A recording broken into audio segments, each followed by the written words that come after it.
ماضی میں بلوچی میں شاعری بھی ہوئی،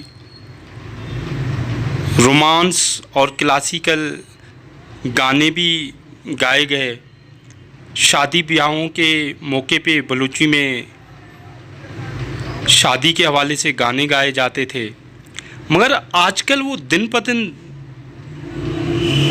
وہ اپنی اہمیت کھوتی ہوئی جا رہی ہے۔ کیا یہ زوال پذیری کی طرف بلوچی زبان نہیں جا رہی؟ آخر کیا وجوہات ہیں اس کی؟ محترم، میں آپ کو یہ بتانا چاہتا ہوں کہ ایک تھوڑا سا اس میں ایک چیز میں ایڈ کروں گا۔ ہمارے گل خان نصیر صاحب بروئی میں بھی شاعری کرتے تھے، لیکن اس نے بعد میں بروئی میں شاعری چھوڑ دی۔ یہ اس لیے میں اس میں ڈالنا چاہتا ہوں کہ اس نے کہا کہ آگے چل کر ایک بہت بڑا مسئلہ کریں گے اس کو، جو اس نے تاریخ حوالے سے وہ بہت بڑے انسان تھے۔ تو میں آپ کو یہ بتاؤں کہ ہم 1948 سے ابھی تک حالت جنگ میں ہیں۔ ابھی 2000 سے لے کر آج 2020 ہے، حالات جنگ ہے۔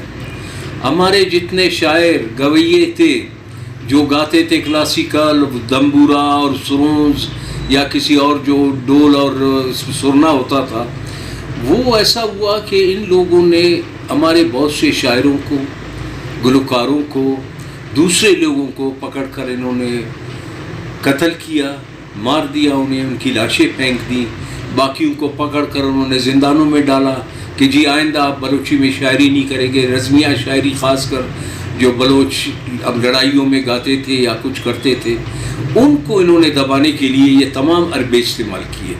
اس لیے اب ہمارے ہاں جو شادیاں بھی ہوتی ہیں تو آج بلوچستان میں ہر گھر میں ایک لاش، 2 لاش یا 2-3 بندے ان کے غائب ہیں یا پہاڑوں میں گئے ہوئے ہیں۔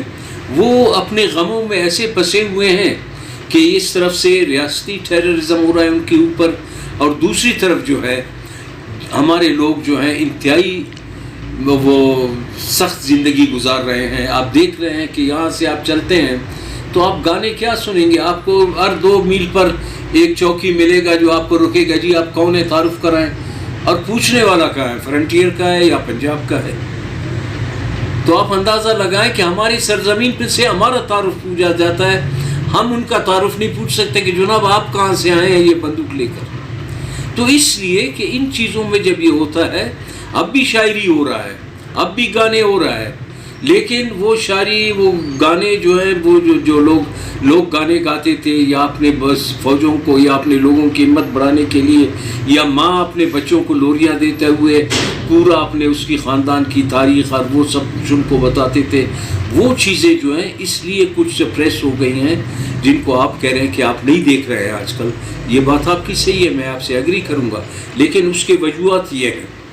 آپ مجھے بتائیں، جو شخص دمبورا بجاتا تھا، جو شخص سرونز بجاتا تھا، جو ڈول اور وہ اپنا سرنا بجاتا تھا، ان تمام لوگوں کو تو انہوں نے کہا کہ جی آپ ڈول بھی بجاتے ہیں تو وہ بلوچی اس میں آپ ایسے کرتے ہیں کہ وہ حکومت کے خلاف ہو یا کہ فوج کے خلاف ہو، اس لیے آپ کو ہم ان چیزوں سے ان کو مار کر، ان کو تکلیف دے کر اتنا دور کر دیا جاتا ہے کہ وہ مجبور ہے کہ خاموشی سے ایک طرف بیٹھے۔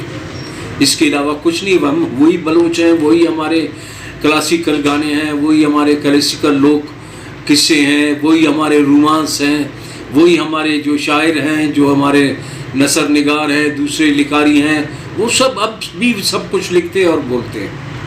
عالمی طور پہ ایک ابھی ٹرینڈ چلا ہے کہ اپنی زبان، مادری زبان میں پڑھو اور لکھو۔ بلوچستان یونیورسٹی میں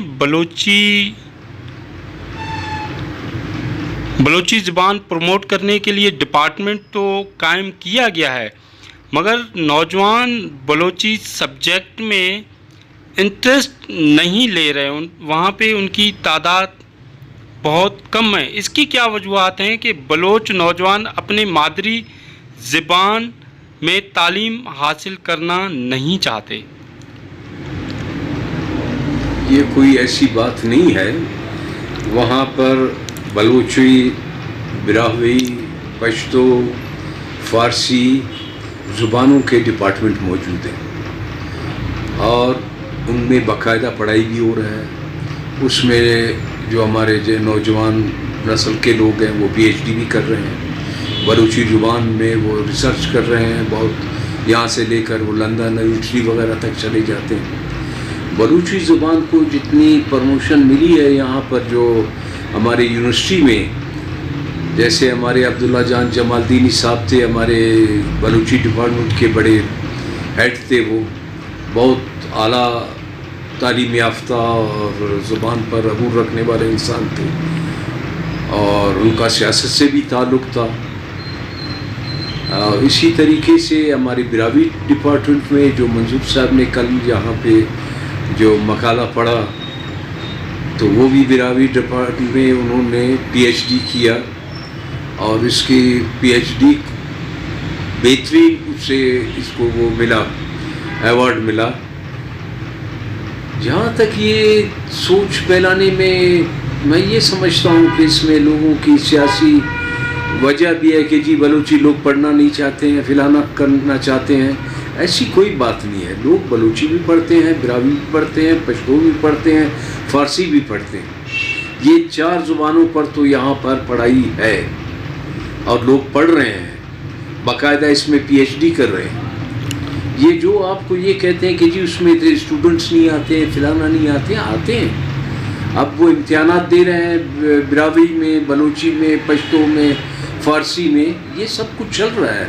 یہ ایسی سنی سنائی باتیں ہیں جو ان لوگوں کو یہ لوگ وہ کر رہے ہیں کہ کس طریقے سے ڈسکریج کریں کہ جی بلوچ ڈپارٹمنٹ نہیں چلتا ہے، اس کو بند کرو، یا براوی نہیں چلتا ہے، یا پشتو نہیں چلتا ہے، یا فلانا نہیں چلتا ہے۔ یہ اس قسم کے ہتھ کنڈے چلتے ہیں۔ یونیورسٹیوں میں سازشی عناصر بھی تو موجود ہوتے ہیں، وہ اس قسم کی باتیں کر کے لوگوں کو ڈسکریج کرتے ہیں، اور وہ کوشش کرتے ہیں کہ یہ جو زبانوں پر جو ڈپارٹمنٹ کھلے ہوئے ہیں لسانیات کے، اس پر اس کو بند کیا جائے۔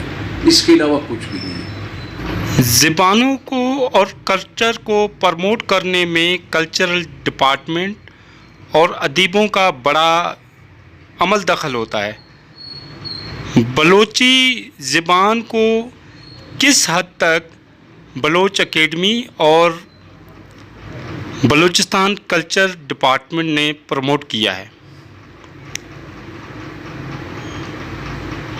جہاں تک بلوچی زبان کا تعلق ہے یا اس کے کلچر کا تعلق ہے، اس کو پروموٹ کرنے میں بلوچی اکیڈمی نے بہت کچھ کیا ہے۔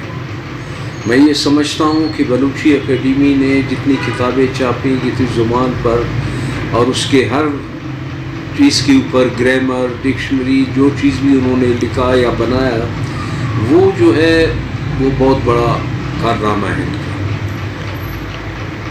بلوچ اکیڈمی کا جو بنیاد رکھا، اس میں ہمارے کون تھے، اچھا سا نام تھا اس کا، واجہ پنجگور کے تھے، ہمارے ڈی سی بھی رہے ہیں، ڈی ایم ایس بھی رہے ہیں، یہ واجہ عبدالقیوم بشیر بلوچ، اور مکران کے بہت سے دوسرے لوگ، اور یہاں کے لوگوں نے جو خدمات ادا کی ہیں یہاں پر، وہ صورت خان مری اور نعمت اللہ گچکی، ڈاکٹر نعمت اللہ گچکی، اسی طریقے سے اور بہت سے ساتھی ہیں جن کے نام میں شاید آج بھول چکا ہوں۔ ان تمام نے بلوچی کلچر، بلوچی زبان اور بلوچ تاریخ اور بلوچوں کے کلچر اور بلوچ جو محقق تھے، انہوں نے انتہائی کوشش کر کے انہوں نے بلوچ زبان کو آج اس مقام پر پہنچا دیا ہے کہ لوگ اب بلوچی میں اپنی خط و کتابت بھی کرتے ہیں، بلوچی میں جتنے میسیجز ہوتے ہیں میں دیکھ رہا ہوں بلوچوں کو، وہ بلوچی میں کرتے ہیں، اور اس طریقے سے اب ایک وہ پیدا ہوا ہے ہمارے لوگوں میں ایک جوش اور جذبہ اپنے زبان کے لیے، وہ اس کو اب برابر آگے لے جا رہے ہیں۔ اور میں یہ سمجھتا ہوں کہ ہمیں جو ہمارے زبان میں رکاوٹ ہوا ہے، بدقسمتی یہ ہے کہ پاکستان میں ہمیشہ لوگوں کو، خاص کر بلوچوں کو غدار کہہ کر انہوں نے جس طریقے سے بھی ہوا ان کا کلچر ختم کرو، ان کا جو بلوچی زبان ہے اس کو کسی صورت میں آپ کو دباؤ، یہ تمام چیزیں ہوئے۔ پاکستان کی حکومت نے یہاں کوئی خاص چیز تو نہیں کیا،